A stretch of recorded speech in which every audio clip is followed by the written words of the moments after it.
Pero kung isara na yung Senado, mas I think makakabuti sa ating bansa. Tira na lang yung Congress.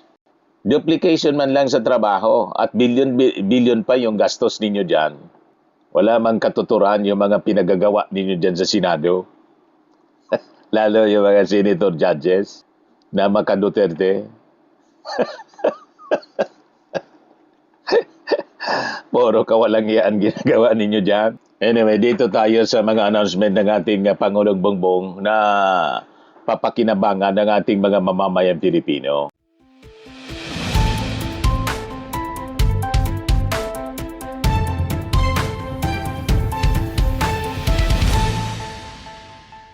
Hello po mga kababayan, si Dante Maravillas.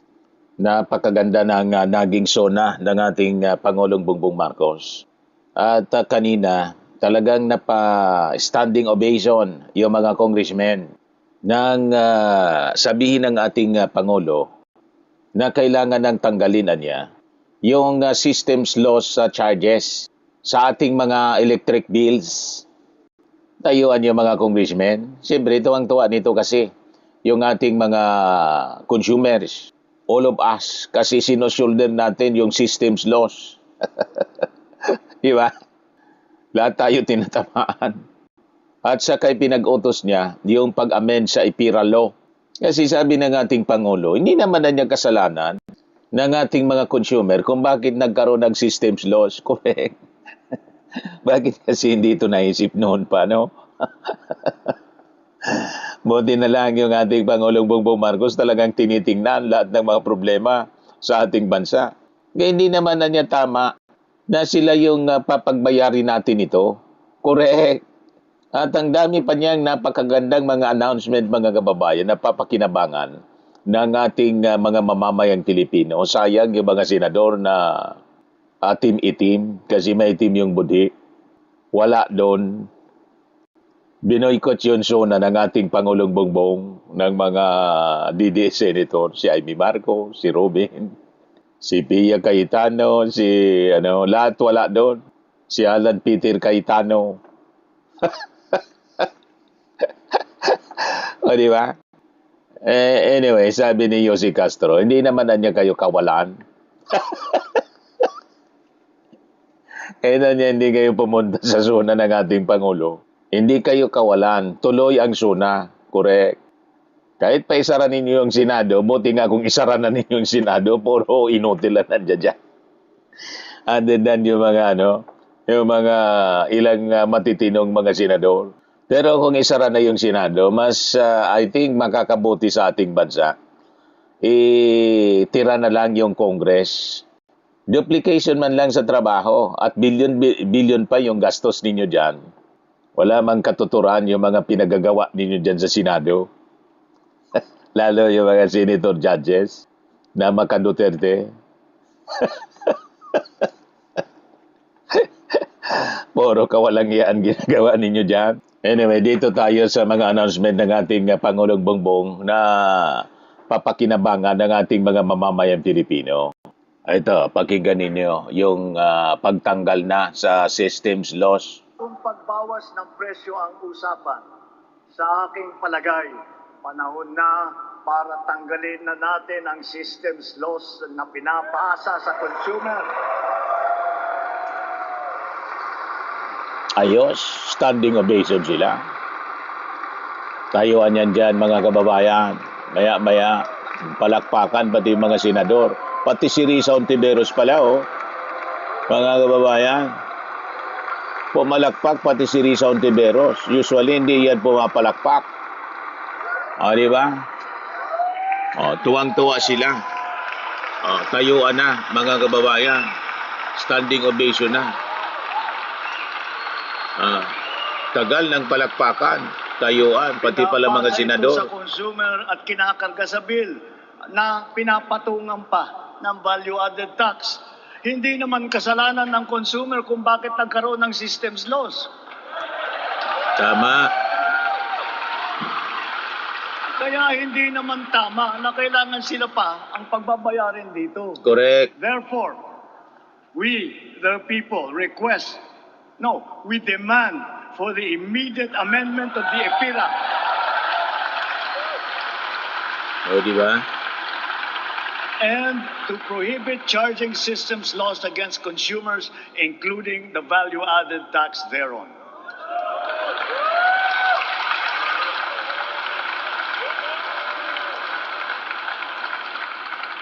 Noon nagsimula ang administrasyon, nilatag na natin agad ang pambansang pulisiya sa social protection floor. O ngayon, ito pa mga kababayan, yung mga ibang mga announcement ng ating presidente na talagang pakikinabangan ng ating mga ordinaryong mamamayang Filipino. Ngunit, hindi natin kaliligtaan ang ating mga manggagawang Pilipino, lalo na ang mga middle class, pati na ang mga maliliit na negosyo. Alam natin na sila rin ay nabibigatan sa epekto ng krisis. So to ensure the continued progress of the middle class amidst the lingering effects of the crisis, we will pursue tax relief measures that promote growth, that generate revenue, and advance equity towards socio-economic sustainability. Kaya bilang natatanging proteksyon sa kanila at para mas mapakinabangan nila ang pinaghirapan nilang kita, nananawagan ako sa Kongreso upang maipasa ang batas na magbibigay ng bahagyang ginhawa para sa ating bayaring buwis. Una, palawakin natin ang exemption sa income tax. Very good. Ayos na ayos.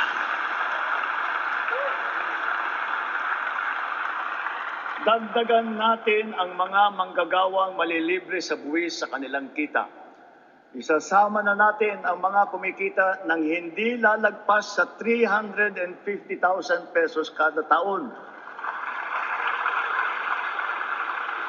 Kasabay nito ang karampatang pagbaba ng income tax ng iba parang manggagawa. Pangalawa, ang mga maliliit na negosyo ay hindi napapatawan ng minimum corporate income tax.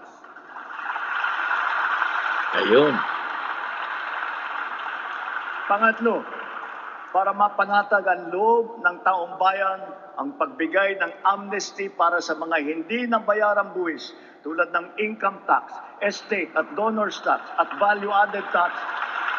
Palagpakan na naman. Kasama na rin dyan ang mga multa na kaakibat ng mga ito. Malinaw ang mga leksyon sa atin ng mga nagdaang buwan. Una, ang kahalagahan ng seguridad at katatagan ng bansa pagdating sa enerhiya at sa pagkain, ng ating ugnayan sa ibang bansa at ng bawat mamamayan kahit saan man sila naroroon. Pangalawa, ang abilidad ng pamahalaan na kumilos agad sa angkop at mainam na paraan. At ang ikatlo, ang pagpursigi at pagnatyag ng Pilipino sa kabila ng mga hamong dumadaan. Dala ang mga sariwang leksyon nito, mas maayos at mabilis ang pagresponde natin sa ating mga naging biktima ng sakuna. Tulad sa nangyaring paglindol sa Visayas at Mindanao kamakailan, mahigit 600,000 pamilya ang ating nasakluluhan. Lampas 3 bilyong piso ang ating binuhos para sa agarang tulong sa mga pamilyang lubos na naapektuhan. Ito ay sa pamamagitan ng pagkain, pagpapagamot, tulong pinansyal at pabahay. Unti-unti na rin nating naaayos ang supply ng tubig at kuryente, linya ng komunikasyon at mga daan sa mga apektadong lugar. Hindi lamang minsang paghatid ng tulong ang ating ginagawa. Ang misyon natin ay sila'y muling makabangon at maitaguyod. We have moved on from the reactive approach. Now we are not only proactive, but predictive as well, aided by digital tools. Very good. The strategies of public-private supply chains, hubs and spokes, warehousing, automated production, and wide-scale pre-positioning of food and non-food supplies in LGUs have proven their efficacy. We have now established a network consistent of primary disaster resource centers in Luzon, in Visayas, and soon in Mindanao, 15 hubs, 76 spokes, and 919 last-mile facilities across the country, which makes up our nationwide disaster response infrastructure. Galing. Because of this robust system, delivery of emergency nourishment and relief to target areas is now made possible under 24 hours. Sa panahon ng krisis o kalamidad, handa na ang pamahalaan sa pagpapadala ng mga mobile energy system upang makapaghatid ng emergency power sa mga lugar na nawalan ng kuryente.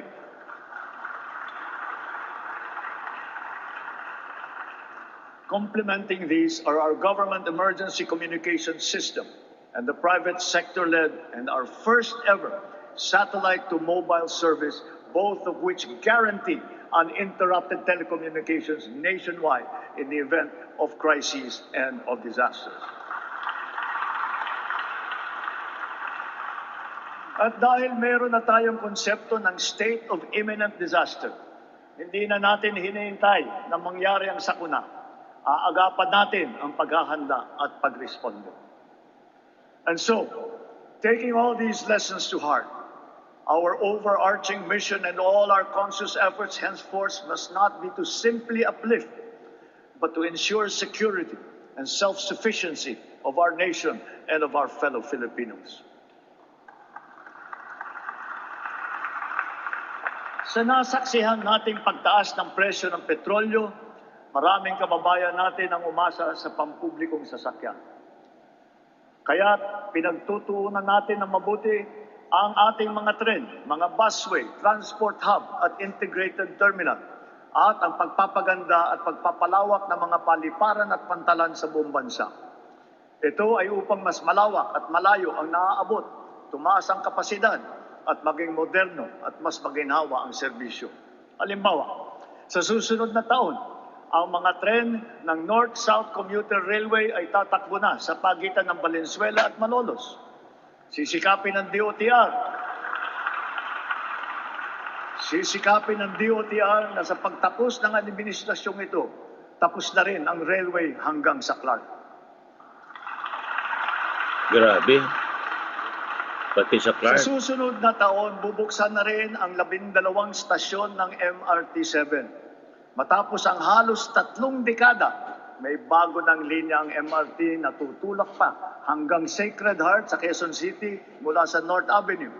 At balang araw, aabot pa ito hanggang San Jose del Monte, Bulacan.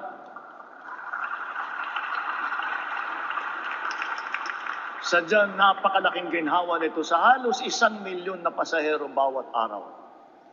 Thanks to the recently enacted Accelerated and Reformed Right-of-Way Act, right-of-way issues are now more quickly resolved, removing the biggest choke point in our mass transit development program.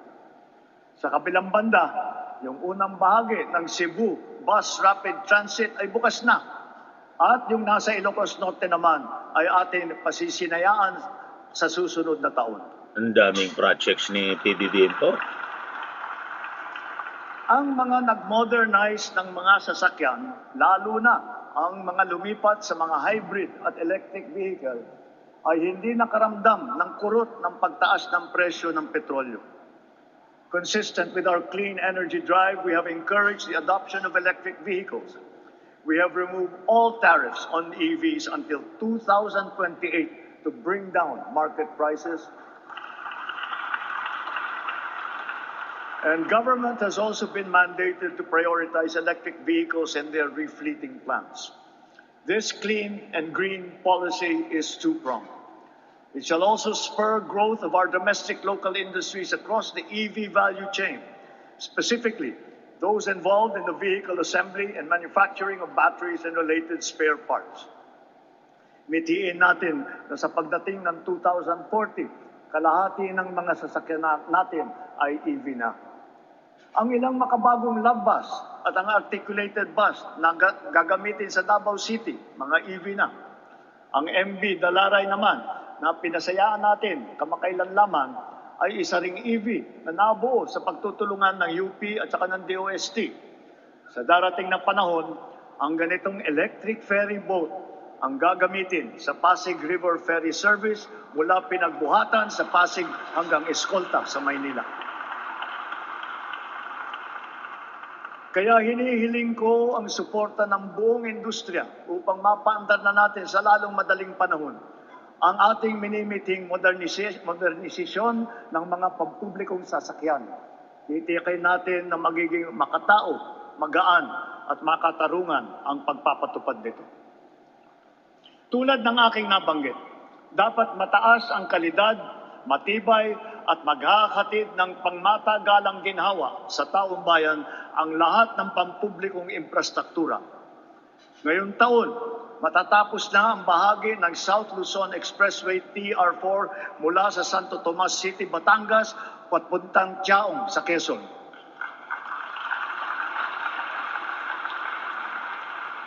Halos 17,000 motorista araw-araw ang makikinabang dito.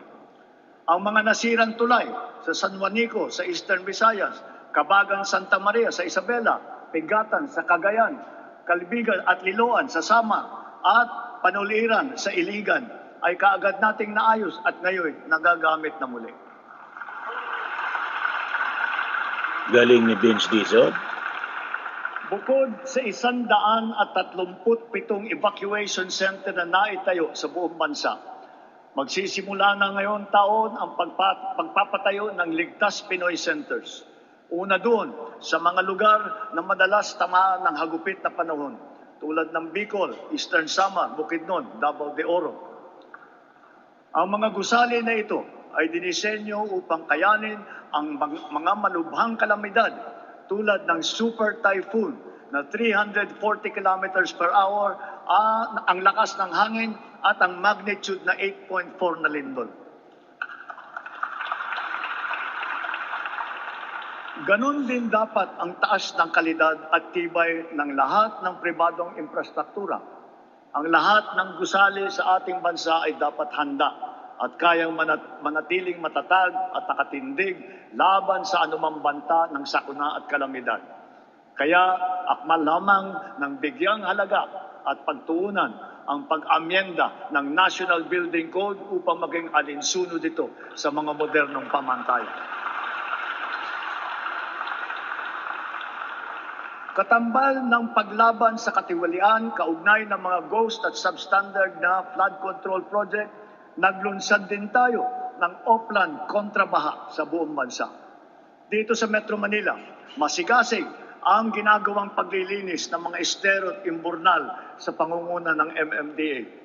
Nakakatulong ang mga Cash for Work program sa malawakang paglilinis na mahigit 200 estero at waterway mula sa Luzon hanggang Mindanao, sa Ilocos Sur, sa Cagayan, sa Camarines Sur, Negros Occidental, Cebu, Capiz, Iloilo, Lanao del Norte, Maguindanao del Sur, Misamis Oriental at Bukidnon.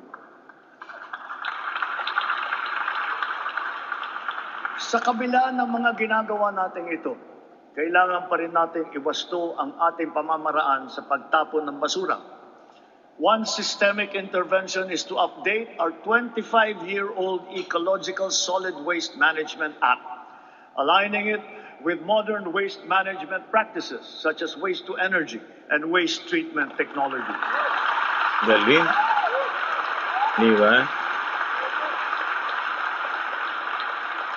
As we recalibrate our solid waste management systems, we can draw inspiration from the solid waste management practices being championed by the MMDA here in Metro Manila, such as waste recovery, processing, upcycling.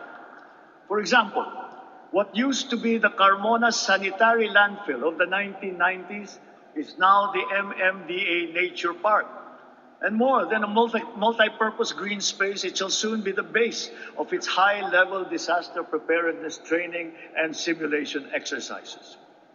Gayon din, ang ating sistema ng agrikultura ay pinapatatag natin upang magarantiya ang ating supply ng pagkain at maipababa ang presyo nito para sa lahat. Ang sari-saring mga programa tulad ng puhunan, farm input, kagamitan, kaalaman, pati na insurance ay tumutulong sa mga magsasaka at mangingisda. Kaya mula noong 2023, patuloy na tumataas ang produksyon ng bansa Lumalakas ang cropping intensity. Dumadami ang ani tulad ng palay, mais, asukal, baboy at manok. Dala ito ng malakas na buhos ng suporta sa sektor. Ang gumaganda at lumalawak na sakop ng infrastruktura at sistema ng irigasyon at tumataas na antas ng mekanisasyon.